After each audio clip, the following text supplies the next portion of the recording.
Voltamos agora com o debate do dia com Denise Campos de Toledo.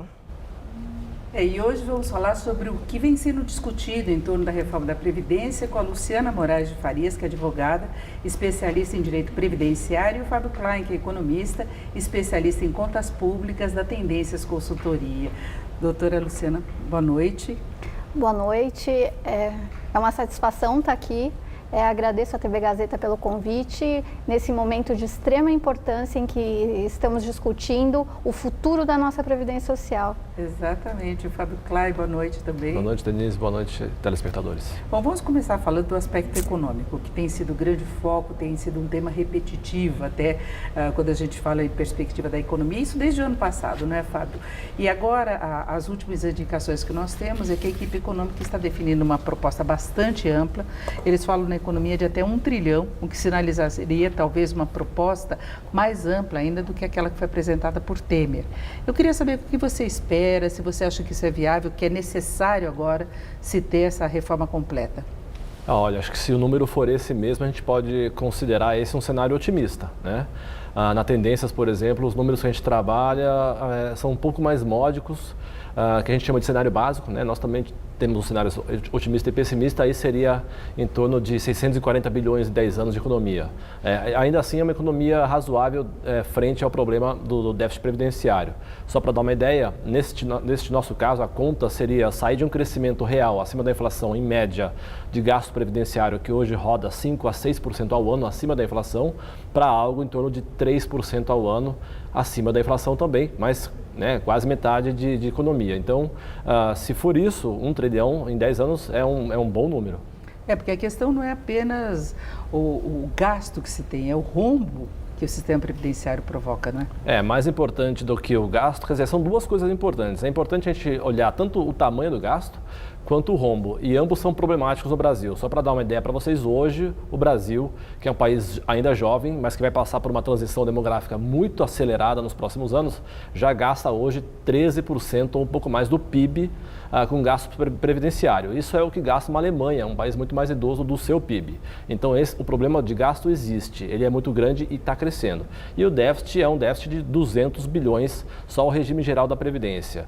E ele tende a ficar nesse patamar se nenhuma reforma vir nos próximos meses. Agora, doutor Luciana, mesmo sabendo da importância que a reforma pode ter para as perspectivas da economia, ajuste fiscal, há uma preocupação de boa parte dos brasileiros em relação a essa transição, o que virá efetivamente de mudança. Do ponto de vista legal, inclusive, a gente sabe que a reforma vai exigir uma emenda constitucional, né? Daí todo o esforço político do governo. Eu queria saber como é que a senhora vê a discussão nesse aspecto. Sim, então muito se fala com relação à reforma da Previdência na questão econômica. A questão econômica, de diminuir o déficit, o rombo. Então, assim, é importante esclarecer que tivemos a CPI da Previdência, que foi constatado que não tem déficit. Isso daí saiu no final do ano passado, a CPI da Previdência do Senado Federal. Então, é importante pontuar todas essas questões também e pensar não apenas na questão financeira, mas na questão social. Então, pensa-se em diminuir os custos. É importante, sim, ter uma reforma, mas é importante pensar nos direitos sociais. Então, pontuar. Então, é extremamente importante esse debate, esse estudo multidisciplinar, onde traz não só o viés da economia, mas também o viés do direito social. Agora, Fábio, a gente tem essa discussão há bastante tempo, né? Se a Previdência tem, de fato, esse rombo todo que se comenta tanto, ou se ela engloba algumas despesas que, na verdade, deveriam estar em outras áreas de governo, deveria haver uma contabilização diferenciada. Eu acho que esse é um falso dilema, né? Nós temos, de fato, um déficit da Previdência. O que se discute, às vezes, é como se calcula, inclusive tem uma confusão, muitas vezes acontece uma confusão entre o que é Previdência e o que é Seguridade Social. Uns vão falar, não existe déficit na Seguridade, mas a Seguridade engloba a Previdência, e a Previdência tem o déficit. Tanto que o déficit da Seguridade, que também existe, fundamentalmente é um déficit da Previdência. Só para vocês saberem, a Seguridade Social é a soma de gastos de saúde, um sistema, né? Saúde, Previdência e Assistência Social. A Seguridade é deficitária, o próprio governo já teve documentos oficiais explicando esse cálculo. Inclusive, uma das discussões é, não tem déficit porque tem uma desvinculação das receitas da União, que são receitas que deveriam ser para a Seguridade e são destinadas a outros gastos. O governo coloca a desvinculação das receitas da União para falar, bom, e se tivesse colocado toda a receita da Seguridade no sistema? Ainda assim, você tem um déficit da ordem de 100 e poucos bilhões. Esse déficit existe, ele é real e o drama das contas públicas ele é muito claro. Então, acho que esse é um falso dilema e o próprio governo já apresentou documentos mostrando esse cálculo e da existência desse déficit. Então, Luciana, em que pontos que a senhora questiona mais essa questão da mudança dos direitos dos trabalhadores ou das condições atuais de aposentadoria? Então, é importante sim ter uma reforma, mas até só complementando assim com relação à DRU. Então, se há falta do dinheiro, se há esse rombo, por que aumentar a DRU? Enquanto se fala em reforma da Previdência, de aumentar a idade, de tirar direitos do segurado, do trabalhador, aumenta-se a DRU na calada da noite de 20% a 30%, que tira o dinheiro ali da Seguridade Social para outros fins. Então, assim, temos que avaliar sim uma reforma, mas o contraponto tem que ser verificado. Não é apenas, vamos colocar a DRU, mas então por que tirou esse valor da DRU? A desvinculação de receitas da União que tira o dinheiro da Seguridade Social para outras finalidades. Então, se não tem dinheiro, por que tira mais? Então, importante pontuar tudo isso. Então, essa questão do déficit, há esse embate, quem defende que tem o déficit, eu defendo que não há o déficit, com base em dados da CPI da Previdência. Agora, com relação a reforma, sim, temos, porque a nossa população está ficando mais idosa, mas é preciso ter cálculos atuariais. Com que base que a gente vai aumentar a idade? Com qual base? Não é simplesmente, vamos de 55 para 57 para a mulher, mas cadê os cálculos atuariais? Então, é importante ter essa junção desses estudos, não só da parte econômica, mas da parte jurídica também. Fábio, você acha que os estudos já estão consolidados? Na verdade, eu acho que tem vários embates e talvez isso tenha que ser cada vez mais colocado de forma transparente para o público. Eu acho que é importante, se existe alguma dúvida, principalmente perante o público que tem que ser convencido da importância dessa reforma, acho que tem que ter essa transparência, essa comunicação mais clara do governo para mostrar que de fato existe esse déficit. Você pode, ainda mais, mesmo que você faça alguma recálculo de rubricas, tira daqui, bota ali, quando você recoloca, não coloca a desvinculação das receitas da União, enfim, mas tudo para mostrar que, olha, existe um claro problema da Seguridade Social, do déficit da Previdência, e isso tem que ser equacionado. Agora, também teve N audiências públicas que foram realizadas com exposições de técnicos muito conhecedores do assunto, com abertura de vários setores da sociedade civil, de stakeholders interessados no assunto. E isso já avançou muito, inclusive a emenda constitucional, a proposta de emenda que está hoje para ser eventualmente aproveitada pelo novo governo, está lá com um grande amparo dessas audiências públicas. É claro que a gente pode avançar um pouco mais, inclusive para dirimir essas dúvidas, se existe ou não o déficit, que tamanho que é, e até para falar, bom, quais são as soluções necessárias para o nosso problema. Agora, a proposta que virá do governo deve vir com uma complementação, além de acertar a situação atual, uma perspectiva de mudança de longo prazo, que seria a capitalização. Que é um outro ponto bastante polêmico que pegaria ou os novos trabalhadores, quem for ingressar no mercado de trabalho, e algumas pessoas pensam numa transição ainda mais longa, pegando as pessoas que nascerem depois que a reforma for aprovada. Eu queria saber a opinião dos dois em relação a isso, doutora Luciana, primeiro. Então é importante a gente esclarecer a população. Hoje, a Previdência Social ela é regida pelo sistema de repartição, que seria isso, então. Todo trabalhador é obrigado a contribuir. Ele contribui para um fundo único e o dinheiro desse fundo único é que vai pagar os benefícios e aí entra o Pacto Intergerações. As pessoas que trabalham hoje pagam os aposentados de hoje. Esse é o sistema de repartição que nós temos em vigor hoje. E aí há essa proposta, essa conversa de se colocar o sistema de capitalização, que seria um sistema de poupança, que cada um teria a sua poupança. Agora, qual o problema que eu vejo? No sistema hoje de repartição, nós temos a Seguridade Social, a Previdência Social, através da Constituição Federal, ela é financiada por três sujeitos. Então, é o trabalhador, é o empregador e é o governo. Então, são 3 fontes pagando para o segurado ter um benefício no futuro. Para o sistema de capitalização, é o trabalhador que vai pagar a sua própria previdência, a sua própria poupança. E aí fica uma dúvida, o empregador também vai contribuir? Porque a questão é tirar a cota parte do governo. E o que a gente tem então? Se hoje 3 fontes é para custear uma aposentadoria no valor atual, como ficará então esse trabalhador que ele vai custear sozinho? Quanto vai ser o valor dessa aposentadoria? Aí a gente começa a pensar no Chile, que no Chile o valor do benefício dele de uma aposentadoria é em torno de 1/3 do valor do que ele recebia na ativa. 3 fontes, só está o empregado pagando, então acaba diminuindo 2/3 do valor do benefício dele.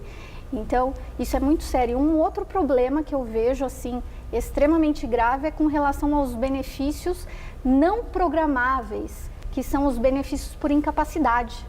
Então, hoje, imagina essas pessoas que recebem o auxílio-doença, aposentadoria por invalidez, auxílio-acidente, pensão por morte, que são benefícios não programáveis, não é aquela aposentadoria, quando eu fizer 60 anos. Vai ficar muito caro para o financiamento desses benefícios para um fundo de capitalização. O que vai acontecer? Vai acabar esse tipo de benefício.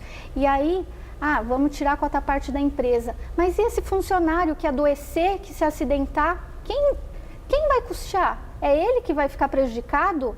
Então, ele ficou incapacitado para trabalhar, ele não vai receber da empresa, não vai receber do Estado. Então, isso me preocupa muito. Fábio, você acha que já é o momento de entrar com a capitalização também nessa discussão? Olha, então, acho que a ideia de regime de capitalização é a novidade que surgiu durante as eleições, inclusive, né? Foi uma proposta que foi aparecendo durante o pleito eleitoral, que é a novidade em relação à proposta atual do ex-governo Temer, e que eu acho que ela pode ser muito bem-vinda. Ela tem que ser bem desenhada para evitar, primeiro, a perda de receitas que, eventualmente, quem hoje está no sistema de repartição e que, portanto, recolhe recursos do seu trabalho, da sua contribuição para um aposentado, se essa fatia que já trabalha vai ser afetada ou não, isso pode gerar prejuízos para a Receita. Mas se não for essa fatia só novos entrantes no mercado de trabalho, aí é uma questão, tem a vantagem de que a pessoa sabe melhor quanto ela tem que poupar para saber exatamente quanto ela vai receber no futuro. É diferente de uma poupança forçada ou uma poupança via governo. Hoje o governo não poupa para as pessoas, ele simplesmente garante que haverá recursos, né, lá na frente, quem sabe, para pagar os aposentados atuais. O problema é que nascem menos pessoas, são menos jovens para sustentar muito mais idosos. Esse sistema já está falido hoje, então não dá para continuar.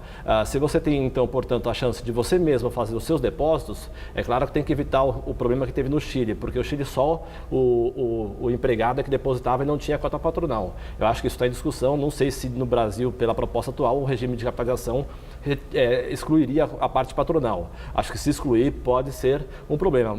Provavelmente, imagino que seja aquele modelo complementar, né? Você tem, inclusive no serviço público, a partir de 2013, muitos funcionários públicos acima do regime geral da Previdência, que ganham acima do salário do regime geral, contribuem com X e o empregador, que no caso é o setor público, contribui com mais X. Isso gera um sistema mútuo de contribuição que eu acho que é importante para evitar com que toda a poupança fique apenas na mão do trabalhador, né? Mas e os benefícios podem ter alguma relação com seguridade também, não é? Porque é uma coisa que teria que funcionar em paralelo. Se fala, inclusive, na possibilidade possibilidade de apenas os que ganharem mais, seria mais classe média, acima entrar na capitalização. Talvez resolvesse essa questão um sistema misto. Exatamente. E assim, o que me preocupa também, se a pessoa é que vai fazer o depósito para o benefício dela, aí a gente tem que pensar, será que vai continuar os benefícios da assistência social? Porque aí a pessoa vai receber um benefício menor, não vai ter a garantia de um benefício mínimo, não vou recolher, eu vou virar cliente da assistência social num futuro. E aí, o que acontece? Vai para as costas do governo também, porque a assistência social não é contributiva. E aí vai...